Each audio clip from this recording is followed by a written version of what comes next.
Yo, Headliner Nation, what's going on? Kyle back with the Fantasy Headliners. Welcome back into another episode here. And I've got another breakout or bust player for you here in 2021. And we are going to try and answer the question whether or not he's going to have that breakout season or it'll be a letdown. Now, here's the thing.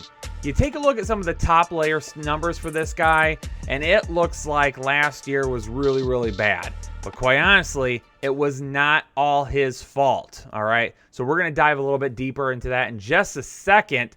But hey, a few videos ago, I told y'all if we can get to 1,000 likes, I'm going to give away a couple of draft guides, and I've got the winners right here for you. If you are free Tigray or Fantasy Dark Horse, you are going to get your hands on a 2021 Fantasy Headliners Fantasy Football Draft Guide for free. What you got to do, hey, just leave a comment down below. Say, hey, I'm the winner of the draft guide. Let me know how I get it, and we'll respond to you with our email. And then you can go ahead and email us and claim that draft guide so we can get you all set up. Ladies and gentlemen, if you haven't ordered one yet, go pre-order it, all right? Even if we do get, because sometimes I hear, oh, I wait to buy it because I want to see if I can get it for free. If you buy it and we pick you as a winner, we refund you, all right? So if you want a draft guide, it's only $20. Go pre-order one. Do it at thefantasyheadliners.com. I promise you, you won't regret it this season, ladies and gentlemen. It is our best draft guide to date. You do not want to miss out. So, ladies and gentlemen, that's going to be releasing on July 1st or maybe a little bit early. Shh, you didn't hear it from me. All right. But let's jump into our bounce back or bust player here for 2021. And we're going to be talking about the Broncos wide receiver, Jerry Jeudy. Now, again, last year wasn't great, right? Tough year for Mr. Jerry Jeudy. 113 targets, excellent, right? Yeah, you definitely want to have a wide receiver that's getting 100 targets, but only 52 receptions, 856 receiving yards, and 3 touchdowns. So, looking at Jerry Jeudy's stats, right? When you have 113 targets, you better be above 1,000 receiving yards or close to it, all right? Just imagine if Jerry Jeudy would have caught, 15 or 20 more passes, been in that maybe 70 reception area. He would have had a fantastic season last year. But we're moving into 2021, and there's a few things we know, and it's number one, we don't know what's going on at quarterback. Is it going to be Drew Lock? Is it going to be Teddy Bridgewater? Neither of them are uber exciting, okay? You've got Cortland Sutton coming back as well. You've got KJ Hamler for another year in this offense. You've, of course, got Melvin Gordon still there, Noah Fant, and you also drafted Javonte Williams. So there's going to be plenty of weapons in this offense. So last season, Jerry Jeudy, the hands could have been a little bit better, right? 12 dropped passes led the NFL, and he only caught 47.3% of his targets. But that target percentage is what I want to key in on with Jerry Jeudy. Are the 12 drops bad? Yeah, 100%. All right, we cannot have Jerry Jeudy dropping double-digit passes per season.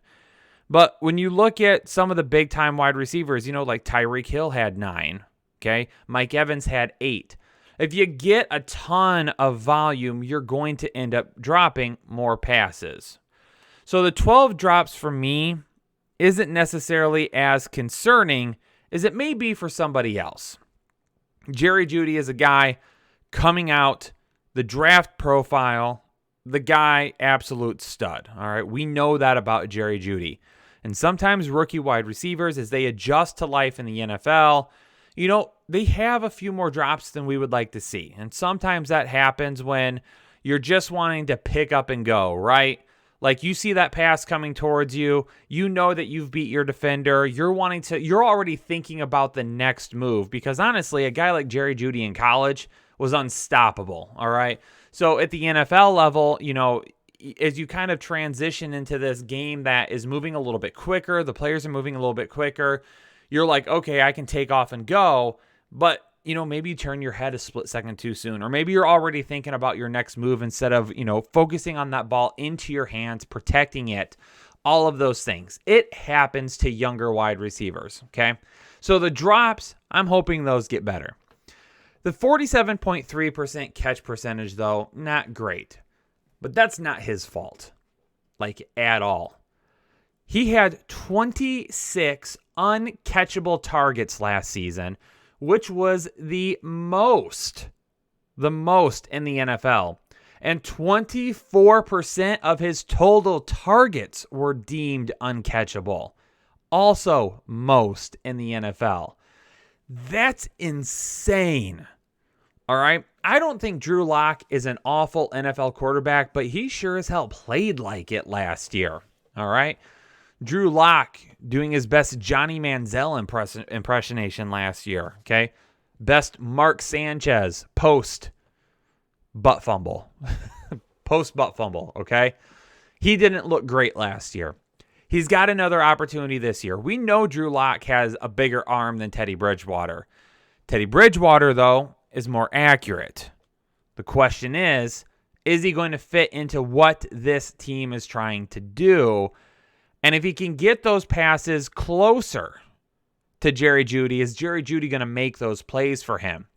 In fact, Jeudy was only one of 2 wide receivers last year to have 20-plus uncatchable targets and an uncatchable target percentage of 20 or more. Care to guess on who the other one was? I'll give you a second here.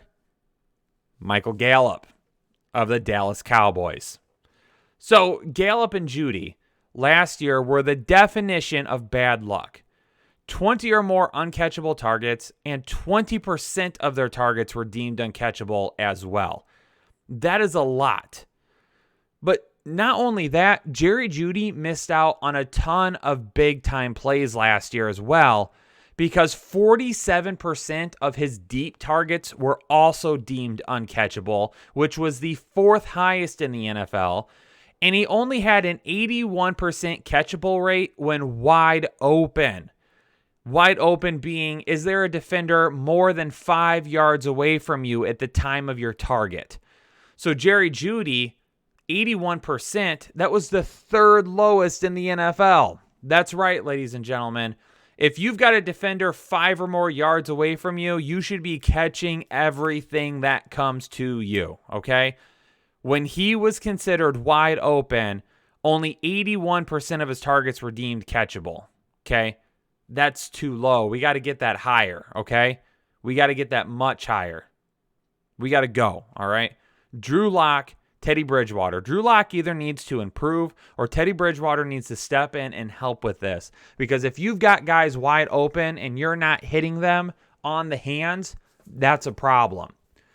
But we've looked at a lot of that with Jerry Jeudy and we've said, all right, there's potential issues here, right? We've seen a lot of negatives from last year. But what are some of the positives? Well, on targets that were deemed catchable, his catch percentage goes up to 70.3, a jump of over 20%.